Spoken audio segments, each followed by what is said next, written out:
Ayan guys, so may tanong sa atin about sa kung meron daw bang manual, yung manual key yung ating V4 or yung mga keyless na motor. Ito yung tulad nito, Honda Click V2 150. Ayan, version 2 to mga tol, so keyless na to. Ayan, so wala siyang susi. Tinatanong ni Idol kung meron bang manual key. Okay, so meron tayong key dito. Ayan, kahit wala yung remote mo, pwede mo ito magamit. Ito yun, meron to kasama to ng mga remote na binigay sa'yo ng kasa. Okay, so ito yung magsisilbing manual key mo. Okay, so paano ba to gamitin? So paano to gamitin? Simple lang mga tol. So pagka nakapatay, siyempre wala kang susi, na lowbat yung remote mo. Ayan, so ito dapat meron ka nito. Itago mo to dapat nasa wallet mo to, kung basta yung hindi mo makakalimutan na okay, pwede sa keychain. Okay, so ang paano to pagaganahin? Okay, so ilong press mo tong ito hanggang sa magpapakita yung mo, yung key doon, no?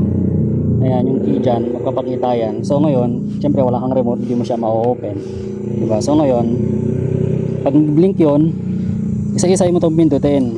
Okay, halimbawa ito 1, so pindut mo siya ng 1, tapos antay mo mag-blink ulit, mag-blink yan ng medyo mabilis, tapos magtutunog siya, tapos yung next number 8. So kung ilan yung number dito na sumunod, ganun pindot dito sa inyong ignition electric start. Okay, so halimbawa yung next number is 8, so 8 pindot dito, 1 2 3 4 5 6 7 8. yan, tapos ulit yun, tutunog ulit yun, antay mo siyang tumunog, tapos mag-input ka ulit ng number. Halimbawa yan 6. Okay, so 6, so 6 na beses mo itong pindutin.